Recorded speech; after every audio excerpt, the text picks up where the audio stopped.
देश की पहली महिला आदिवासी राष्ट्रपति द्रौपदी मुर्मू के खिलाफ कांग्रेस सांसद अधीर रंजन की आपत्तिजनक टिप्पणी के बाद संसद में बीजेपी और कांग्रेस के बीच जबरदस्त टकराव हुआ।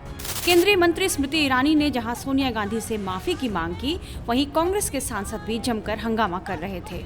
इन सब के बीच विवाद उस समय और बढ़ गया जब सोनिया गांधी और स्मृति ईरानी के बीच तीखी नोक-झोंक होने लगी। मीडिया रिपोर्ट्स में कहा जा रहा है कि सोनिया ने स्मृति ईरानी से डोंट टॉक टू मी तक कह दिया। सोनिया के इतना कहते ही स्मृति भी गुस्से में लाल हो गई और दोनों ओर से खूब बहस होने लगी। बस इसके बाद दोनों के बीच तू मैं भी शुरू हो गई। बहस बढ़ती देख सोनिया वहां से चली गई। ऐसा पहली बार नहीं है जब स्मृति ईरानी गांधी परिवार से टकराई हैं। उन्हें जब मौका मिलता है वे सोनिया राहुल पर हमला करने से नहीं चूकती हैं। उनके निशाने पर हमेशा गांधी परिवार रहता है। गांधी परिवार के खिलाफ उनकी ये लड़ाई 2014 से अमेठी में उनके चुनाव लड़ने से जो शुरू हुई वो अब तक चल रही है। अभिनेत्री से राजनेता बनी स्मृति ईरानी ने 2019 में राहुल गांधी को करारी शिकस्त दी।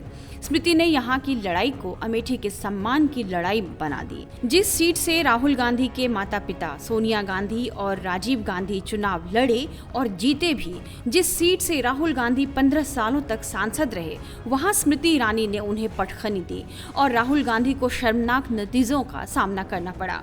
स्मृति ने राहुल को केरल के वायनाड की यात्रा तक करा दी। तब से स्मृति और गांधी परिवार के बीच कथित तौर पर 36 का आंकड़ा नजर आ रहा है और दोनों धुर राजनीतिक प्रतिद्वंदी बन गए हैं। 2019 के आम चुनाव से पहले तक राहुल गांधी या कोई और कांग्रेस नेता स्मृति ईरानी को उतनी गंभीरता से नहीं लेते थे, लेकिन अब जब तब स्मृति ईरानी कांग्रेस से टकराने के बहाने ढूंढती रहती हैं, इसलिए वे कांग्रेस के निशाने पर रहती हैं। अमेठी में राहुल गांधी की हार के बाद अब चीजें पूरी तरह बदल गई हैं।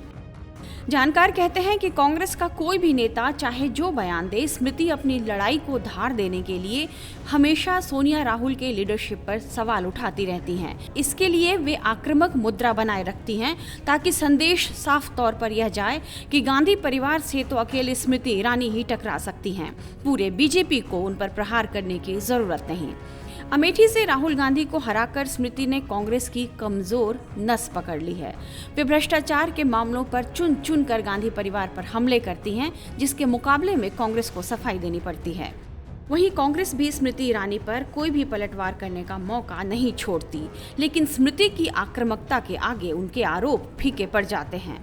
हाल ही में कांग्रेस ने आरोप लगाया कि स्मृति ईरानी की पुत्री गोवा में गैर कानूनी बार चला रही हैं। इस पर स्मृति ईरानी कांग्रेस पर लगाए गए आरोपों पर बिफर पड़ी। उन्होंने इन आरोपों को खारिज करते हुए कहा कि कांग्रेस नेता गांधी परिवार के इशारे पर उनकी बेटी की छवि खराब करने में जुटे हैं। उन्होंने दावा किया कि उनकी बेटी का कसूर इतना है कि उनकी मां नेशनल हेराल्ड केस में फंसी सोनिया और राहुल गांधी की 5,000 करोड़ रुपए की लूट पर मुखर हैं और राहुल गांधी के खिलाफ अमेठी से चुनाव लड़ी।